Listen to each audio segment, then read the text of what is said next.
நாகை மாவட்டம் கீழையூர் காத்தாயி அம்மனின் அருள் அடியவர்கள் அனைவருக்கும் வணக்கம்.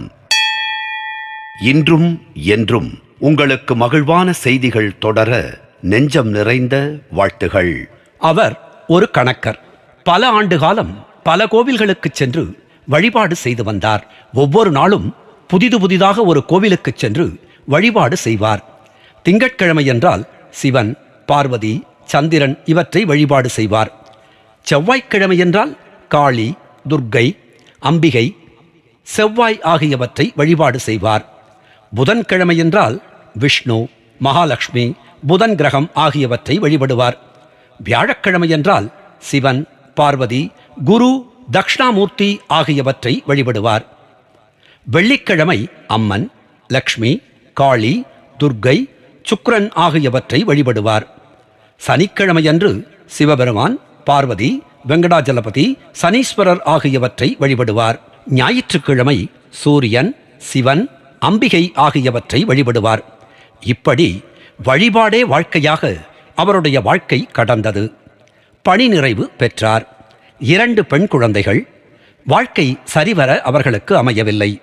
2 ஆண் குழந்தைகள். அவர்களுக்கும் வாழ்க்கை அவ்வளவு நன்றாக அமையவில்லை. நான் எந்த தவறும் செய்யவில்லை. வரவுக்கு ஏற்ற வாழ்க்கை, அதுவும் நித்திய வழிபாடு. ஜோதிடராக தேடி பார்த்தார். ஒவ்வொரு ஜோதிடர் சொல்லும் பரிகாரம், கோயில் என அலைவதே அவரின் வழக்கமாகி போனது. ஒரு நாள் அவரின் தூரத்து உறவினர் ஒருவருக்கு சதாபிஷேகம், அதாவது 80 வயது நிறைவு விழா. இவரும் போயிருந்தார். சம்பிரதாயமெல்லாம் முடிந்தது. பார்வதி பரமேஸ்வரனாக கருதப்படும் அந்த வயதான தம்பதியை விழுந்து வணங்கினார். அந்த 80 வயது பெரியவர், ஏண்டா குலதெய்வ கோவிலுக்கு போறியோ என்று கேட்டார். எங்க போகவே முடியல, ஒவ்வொரு நாளும் ஒவ்வொரு கஷ்டமா வாழ்க்கைய ஓட்டிண்டு இருக்கேன். இவர் புலம்பினார். போடா, உன் குலதெய்வ கோவிலுக்கு போ, எல்லாம் தானா சரியாகும் என்று சாதாரணமாக அந்த பெரியவர் சொல்லிவிட்டார்.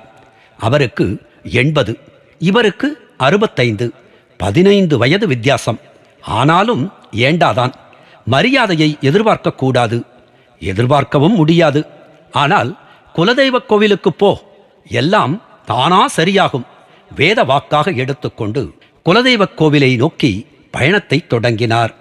அந்த வினாடி முதல் அவரின் குடும்பத்தில் நிம்மதி பரவத் தொடங்கியது. இப்போது இனி நாம் குலதெய்வ தோற்றம் பற்றிய வரலாற்றை தொடரலாம் என்று நினைக்கிறேன். நாகை மாவட்டம் கீழையூர் காத்தாயி அம்மனின் திருப்பாதங்களை வணங்குவோம்.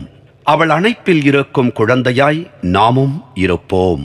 நாகை மாவட்டம் கீழையூர் காத்தாயி அம்மன் நம்மை காத்து அருளுவாள். நன்றி, வணக்கம்.